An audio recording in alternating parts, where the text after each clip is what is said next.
Hey there, everyone. Welcome to week 2 of season 10 of the Lions Den Quiz League. We are back after a very solid week 1 in which I finished in 3rd place, as you guys can see. I think that the quizzes 3 and 4 didn't go so well for me, but the rest went exceptionally well, so it was still a very, very solid week.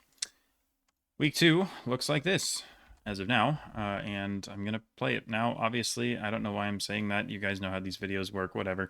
Let's just jump in to quiz number 1, called LDQL Bizarro World, written by Benny.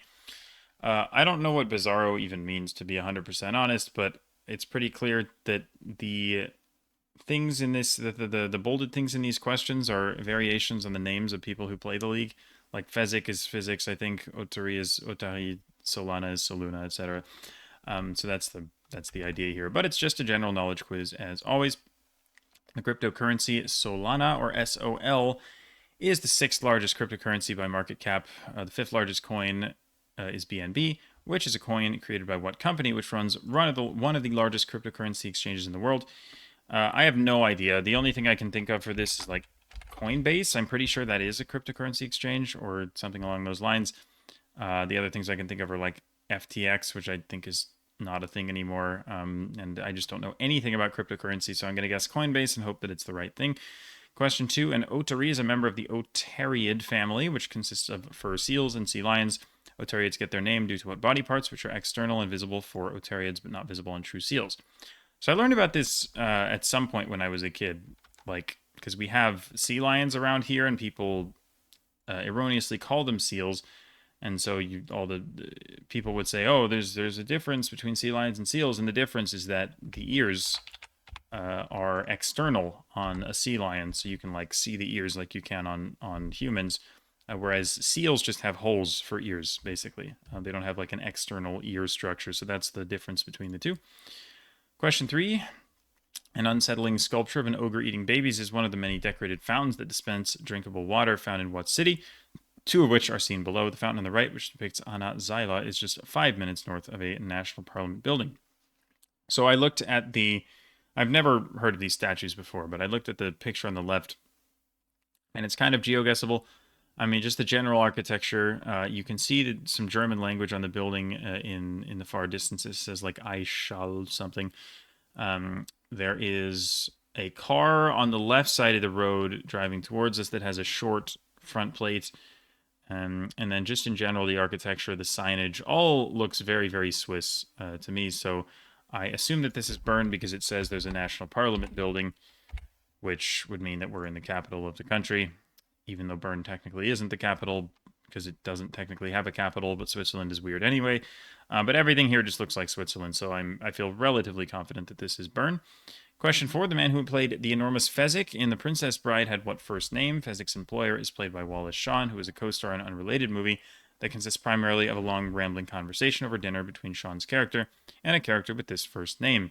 So I watched The Princess Bride recently. I want to say Andre the Giant is the name. I mean, Andre the Giant is definitely a person. I think he is the one who played Fezzik in The Princess Bride.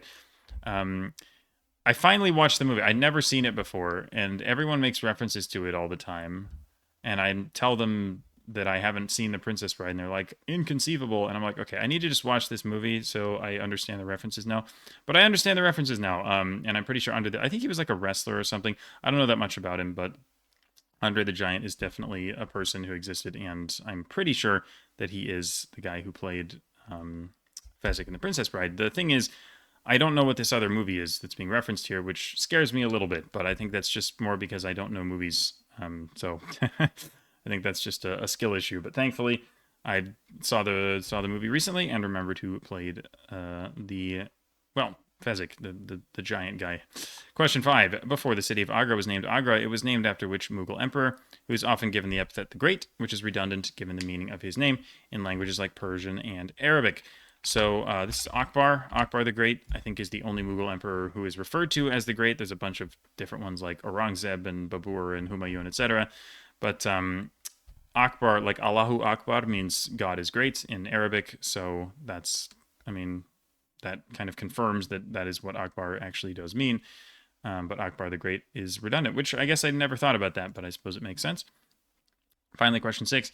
For a computer variable called foo, The operation foo and 0xFF will return the last byte of foo. This is because 0xFF is the hexadecimal notation for a number that, when written in binary, consists solely of how many repeated ones. So this one I was on for a while because, I mean, I have learned kind of begrudgingly how to read things in other bases like binary and hexadecimal because I'm in a trivia league online that, like, it feels like half the math questions they ask are just convert to hexadecimal, which is, like, in my opinion, a really non-interesting and uninspiring way to ask a math question. But that's not to say that this question is bad. It's just I've seen a lot of questions kind of similar to this, although this one has a little bit more substance than those ones usually do.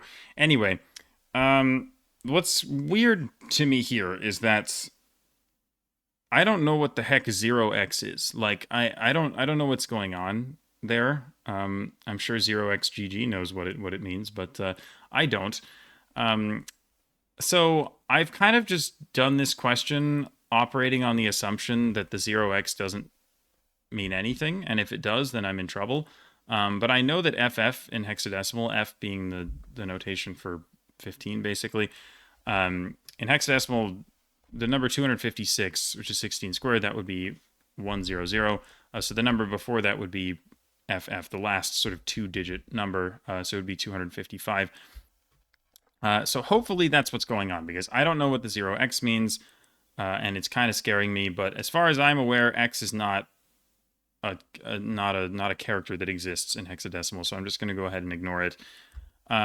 So 255 in binary would be, I believe, 8 repeated ones, because 1 is 1, 2 ones is 3, 3 ones is 7, right? It's 2 to the x minus 1.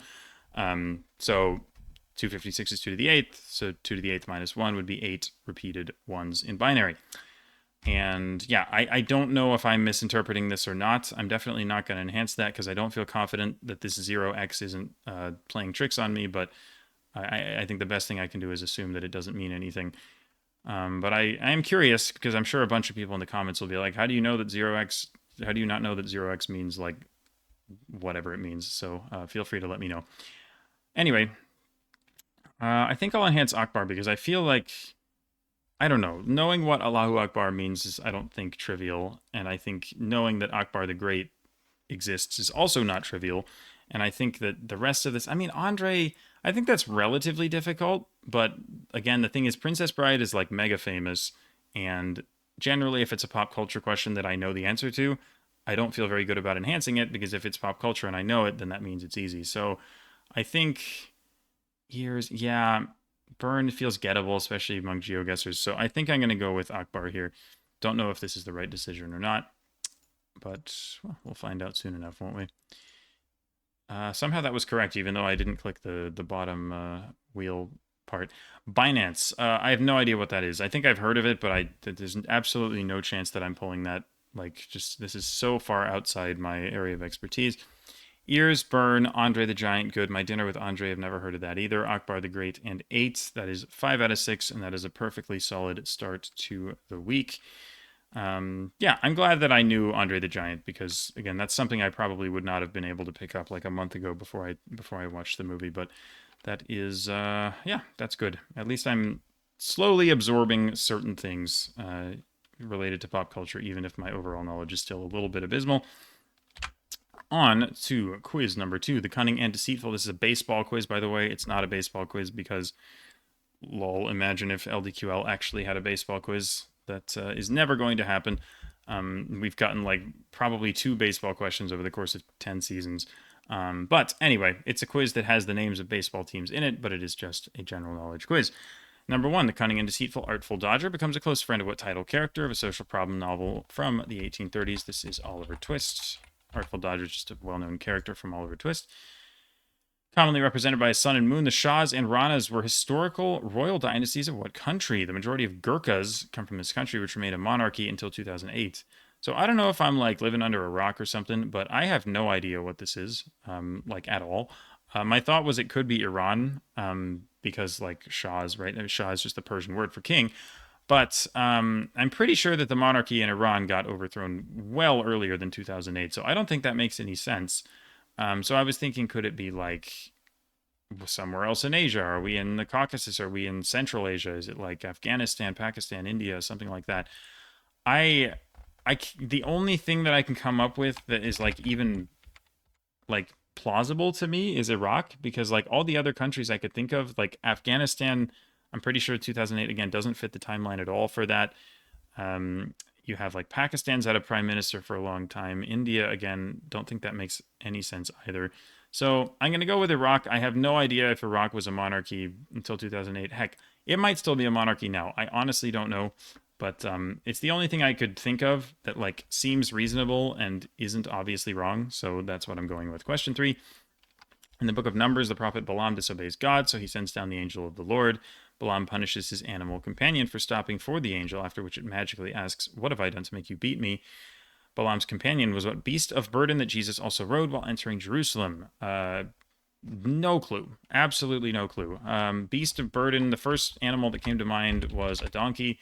I just no idea if this is correct, but I guess the phrase "beast of burden" makes me think of a donkey. If that's the correct association or not, I don't know. But I don't know anything about the Bible, nor do I care even a little bit about what happens in the Bible, to be completely honest. So I'm okay with getting this question wrong unless I get lucky. Question 4. Despite sayings to the contrary, what star of the CBS series Walker, Texas Ranger does not actually have the ability to drown a fish, stop bullets with his beard, or cure cancer with his tears? These all sound things that Chuck Norris could do. So anyway, this is just, I don't know, it's just kind of a classic meme that Chuck Norris can do anything basically.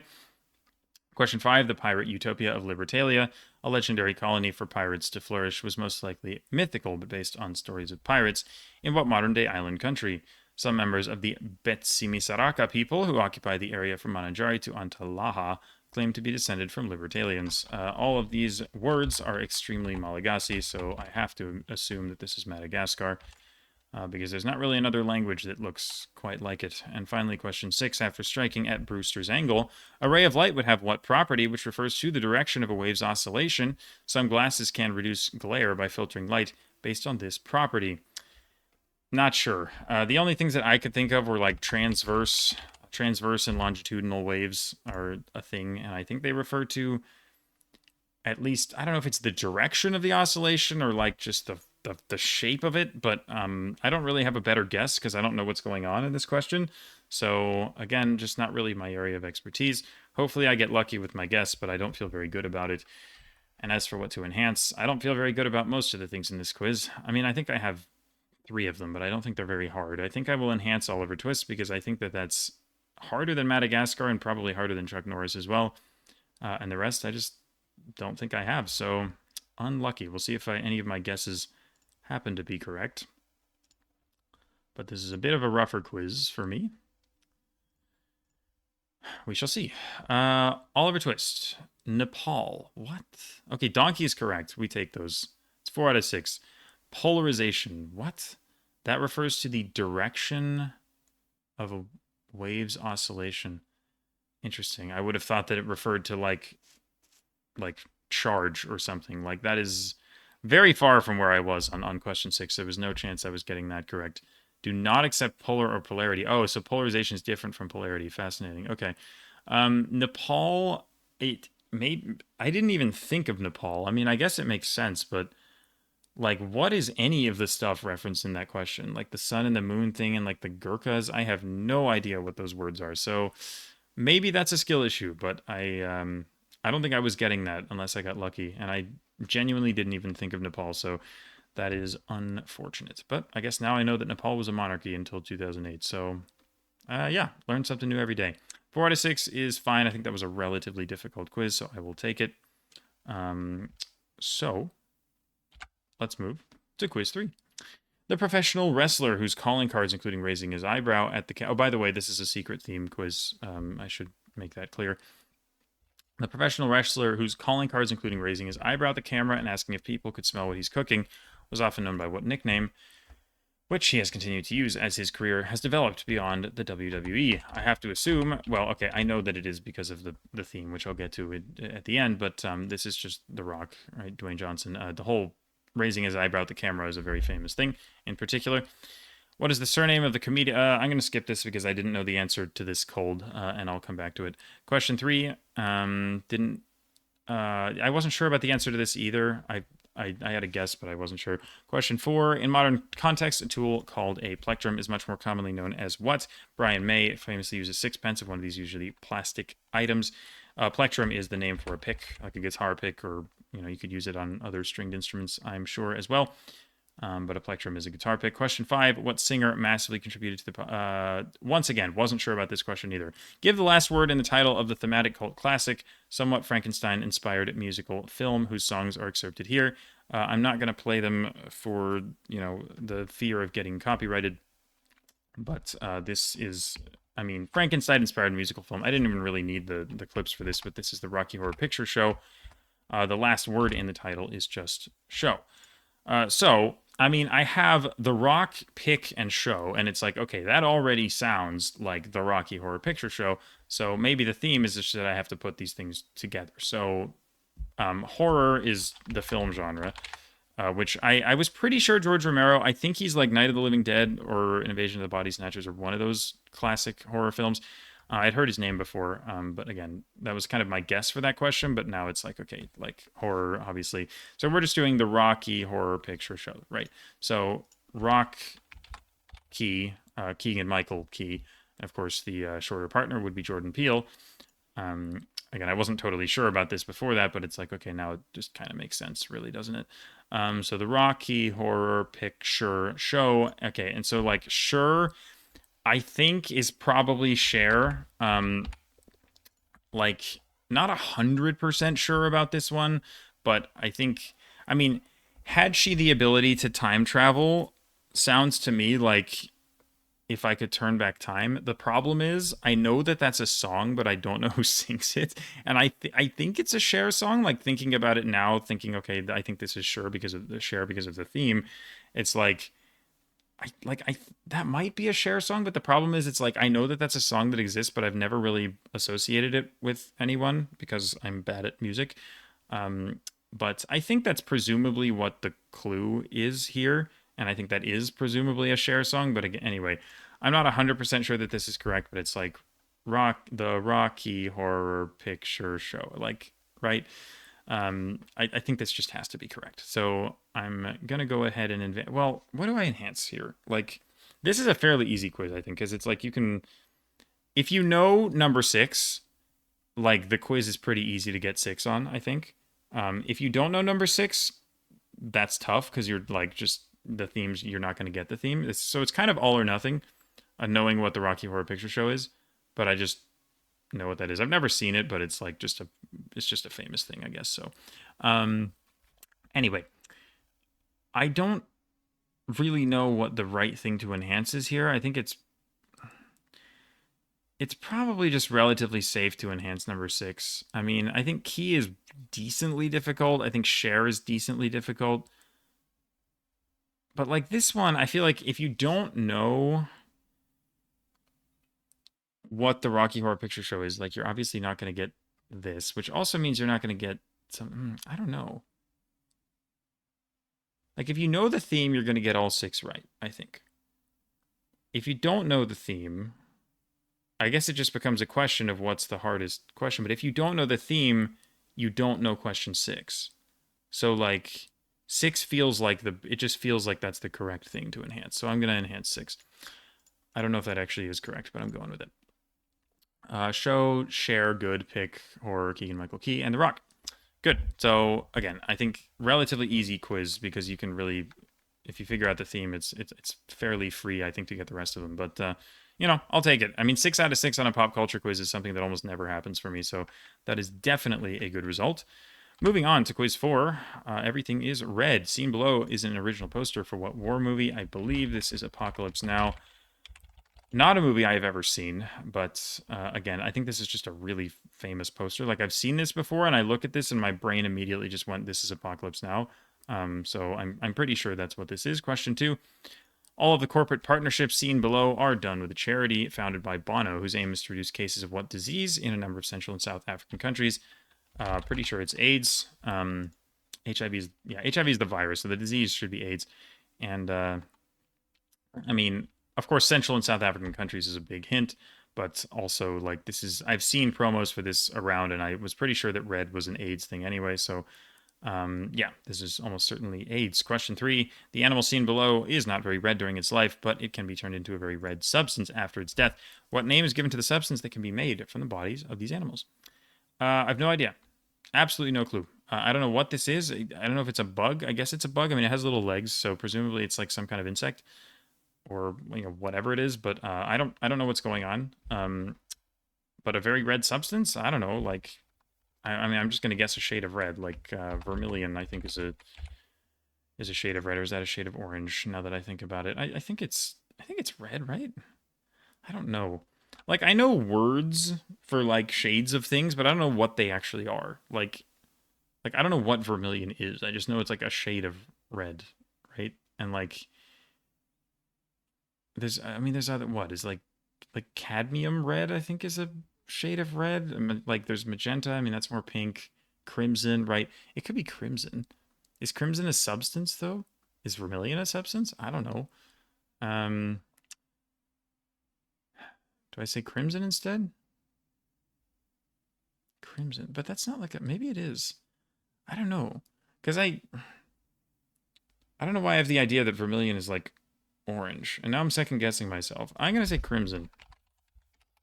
Because crimson, at least, at the very least, I know that crimson is very red, right? I mean, I'm pretty sure crimson is like bright red. So, yeah, I'm going to switch to that. But basically, I don't know what's going on. Like, I guess I'm supposed to know what this like weird like beehive looking blob thing is, but like I have no idea what this is.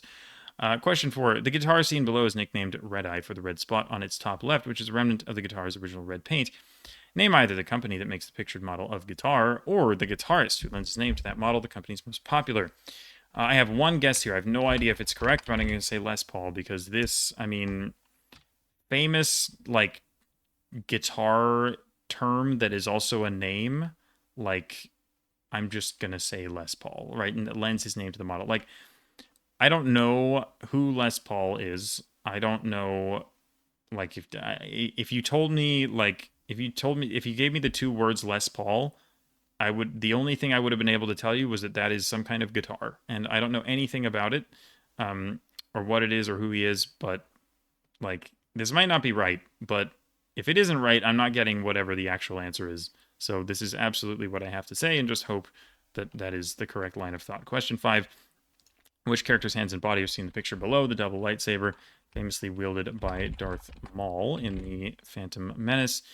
And finally, question 6, seen below is the logo with the brand name redacted of Budweiser, famous American beer brand. So, what to enhance? Well, I don't know, because I feel like 3 is probably the hardest question, but I don't know the answer.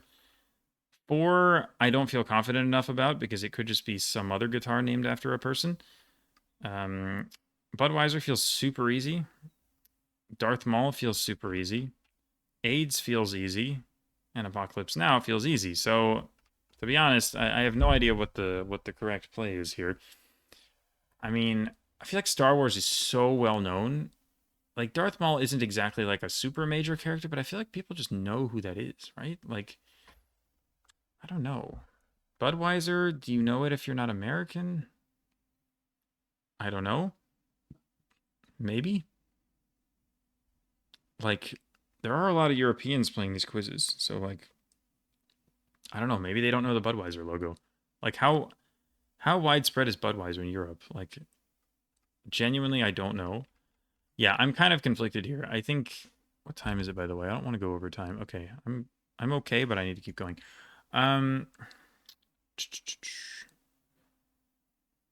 Apocalypse Now. I just feel like this is so famous.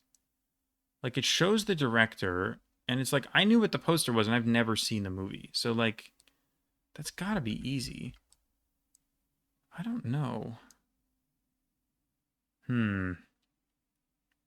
I might enhance Budweiser. This might be a terrible decision, but I'm going to enhance Budweiser because I feel like Europeans might not know that. but could be the complete wrong line of thought. Les Paul, let's go. Carmine or cochineal. I've heard of that. I mean, carmine red. I think I've heard that term before. Cochineal. That didn't that come up in a previous LDQL? And I did it? I think it might have a long time ago. I don't remember, but it sounds familiar. This is a skill issue, I think. I don't. Man, that's kind of tough. I think that's something I should know, and I can't quite put my finger on where I've heard of this before. But Carmine, I've definitely heard in reference to red. It just didn't come to me. But cochineal, I don't know. I feel like that came up, but I can't remember where. Anyway, whatever. I've said the same thing 3 times. That is unfortunate. HIV or AIDS is acceptable. I mean, 5 out of 6 is fine. Again, I think that's a fairly easy quiz, but I still did pretty well with it, given that most of this was kind of pop culture-y anyway. So I'll take it. Quiz 5. We know from 2 different past LDQL quizzes that Côte d'Ivoire is the world's leading exporter of cocoa. Name either the second or third largest cocoa exporters. One controls islands such as San Cristobal and Santa Cruz, and the other is directly north of Null Island. So the first one is definitely Ecuador, because San Cristobal and Santa Cruz are in the Galapagos. I'm pretty sure the other one's Ghana, because I know that Ghana's on the Prime Meridian. So if you go directly north of Null Island, you would just hit Ghana first. But I feel more confident about Ecuador, so I'm going to go and say Ecuador. Name the 19th century confectioner who at age 16 was requested to make dessert for a high-ranking political official. As a result, he whipped up his most enduring creation, a chocolate cake with apricot jam. So that's a Sachertorte, right? So I think Sacher is what I say, or it's probably right. Sacher, I think, is how you would say that roughly, but correct me if I'm wrong. I assume that is his name because, just a surname is acceptable. When they feel the need to specify that means that this person is well known by just their surname. So, torta just means cake, right? So, Sachertorte presumably is just the name of the guy plus cake. So that's just, I think that's got to be the answer, to be honest. I hope it's not without the R or something like that. Or maybe, oh, wait, what if it's Zach? Oh. Oh, dear. Oh, maybe it is Zach because Linzer Torte is the one with the raspberry, right? And the crossed things. Linz, because Linz is a city. Linzer Torte means cake from Linz, so Sachertorte might mean. I'm gonna say Zach actually. If it's this with an ER, that is highly unfortunate, but I'm realizing that this probably makes more sense because the I don't think is part of the person's name, but it might be. So I may be shooting myself in the foot. I'm not sure.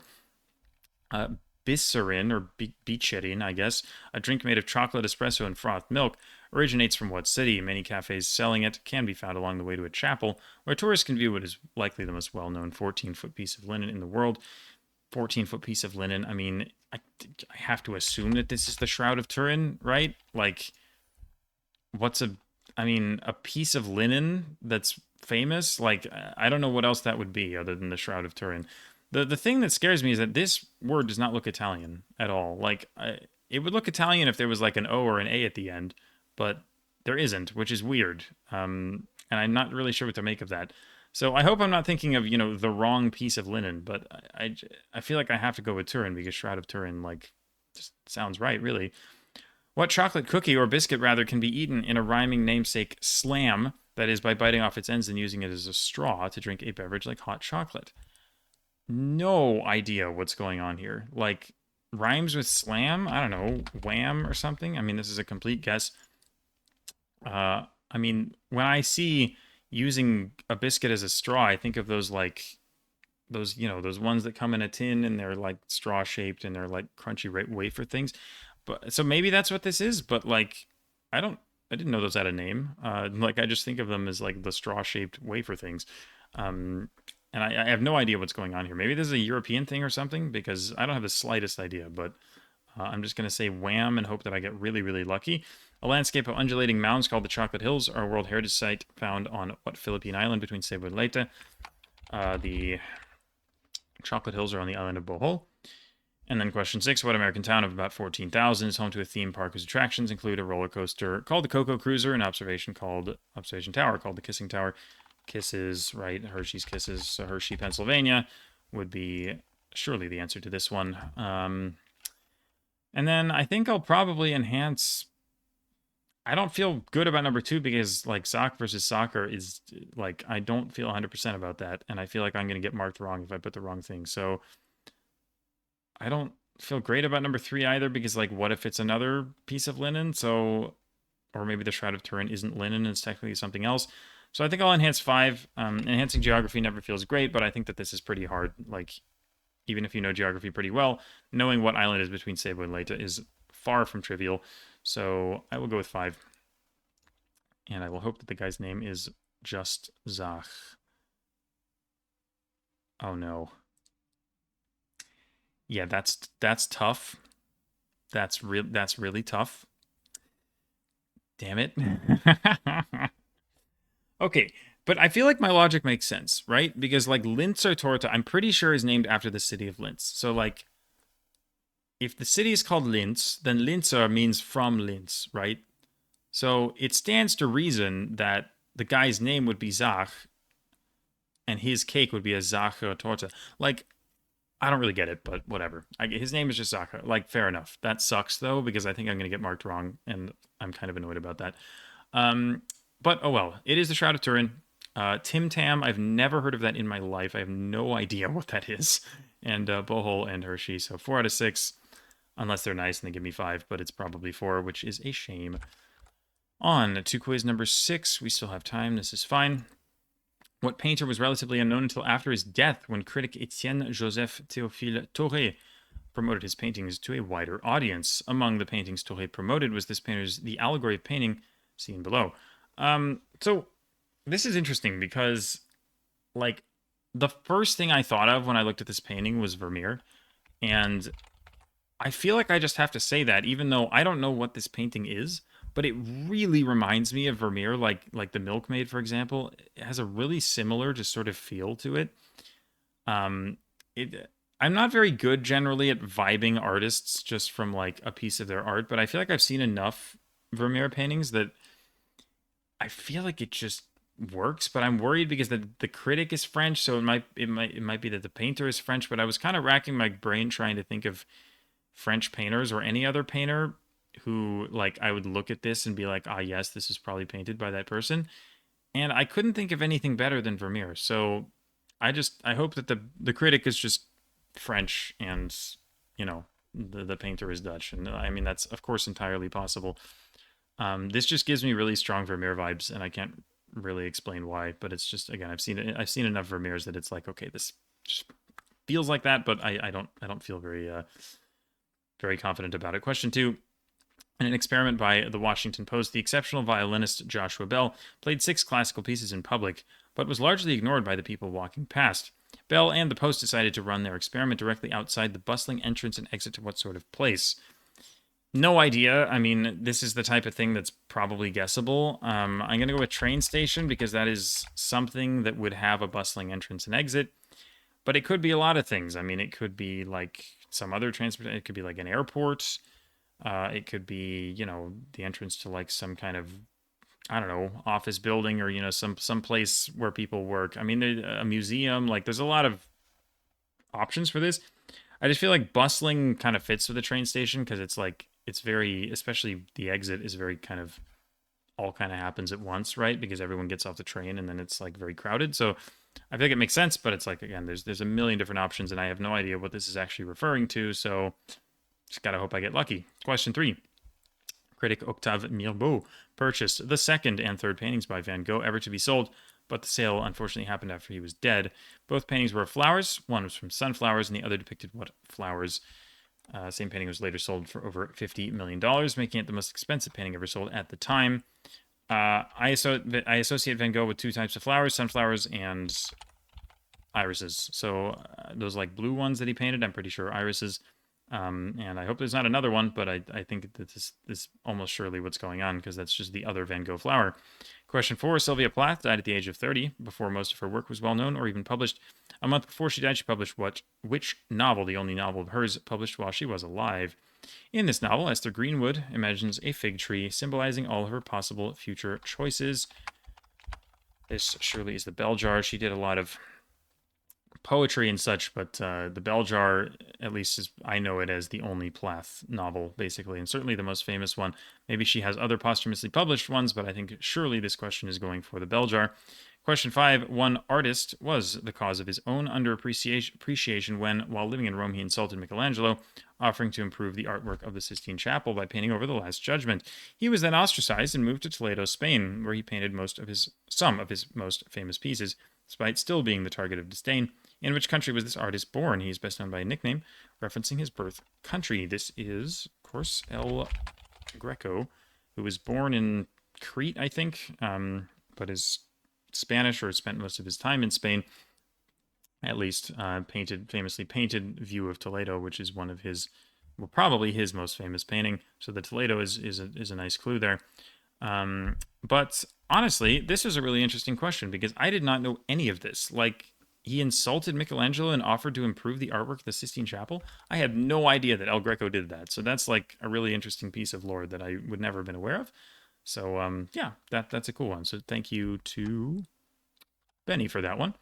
Question 6. In 2016, virtuoso Mahan Esfahani faced booing and backlash after he attempted to play a piece by Steve Reich at a concert in Cologne. Reich was a pioneering composer of what musical movement, which promotes music using a limited number of instruments and sparse instrumentation. Pretty sure this is minimalism. I think, Charles Ives, Philip Glass, John Cage, those are all minimalist composers. Steve Reich is another one, but this is just describing minimalism. And I think I will enhance the Bell Jar, because I think that that's pretty hard. Like, I know that because I know literature, but most people don't know literature to that extent, and I think that this is definitely not trivial. So I feel best about that one. So let's go for that and see if it was the right call. Traffic lights, just those. Minimalism, Greece, Bell Jar, irises, subway station. That I think should count, right? Train station, I mean, same thing, right? And Jan Vermeer is correct. That's actually crazy. I didn't think I was going to get 6 out of 6 on that, but I think they should count train station for subway station. If they don't, I'm going to have words, but I think that should be fine. So let's go. Good little deductive reasoning on question 2. And Vermeer, again, I was very happy that I'm very happy that I was able to recognize that, because that's not definitely not obvious, but I don't know, just kind of looked like Vermeer. So let's go. 6 out of 6 going in to the final quiz, which is all about hair, long hair specifically. For what European dynasty was long hair so important that kings who cut their hair short were not allowed to rule? This Frankish dynasty, which was founded by Clovis in the 6th century, ruled until the 8th, after which they were supplanted by a dynasty founded by Pepin the Short. Pepin the Short is the founder of the Carolingian dynasty, of which Charlemagne was also a member, but the ones before the Carolingians were the Merovingians. Question 2. Evidence that wigs in the 17th century weren't universally loved among Britons comes from the diary of Samuel Pepys, who chronicled concerns about wig-based plague infection. His diary wasn't just about disease. Historians also find it useful as a primary source for what event, in particular his entry on September 2nd, 1666. I know very few dates of things in history in general, because dates I find not very interesting, and I also find them very hard to remember. But 1666 is thankfully a pretty distinctive number. I remember this as the date of the Great Fire of London. Question number 3. Modernizing reforms imposed by which Tsar included a beard tax meant to encourage Russians to conform to Western European aesthetic ideals and moving the Russian capital closer to Europe. Presumably Peter the Great. I mean, I don't feel 100% about it, but it's like conforming to Western European stuff is definitely something that Peter the Great did. Moving the Russian capital closer to Europe, moving it from presumably Moscow to St. Petersburg also makes perfect sense. So I feel pretty decent about that one. Question 4. What period of Japanese history originated the female beauty standard of thick floor-length hair? This period, during which the Pillow Book and the Tale of Genji were written, was the last period of classical Japan as the Kamakura shogunate ushered in feudalism afterward. Fairly sure that this is the Heian period. I think this is the most famous of the Japanese classical periods. I think not Kanto. What's it called? Jomon, I think is the earliest one or one of the earliest ones, and then like Yayoi, I think is another one like from like way back when. But the Heian period is just I'm pretty sure it's the one that had the Tale of Genji, etc. And again, I think it's the most famous one of them, so probably the most reasonable one to be asking about. But still pretty difficult. Question 5. Short hair for women became all the rage during the jazz age of the 20s when women of what subculture started bobbing their hair? Other hallmarks of this gender role subverting subculture including smoking, driving cars, and wearing short skirts. I think these are flappers.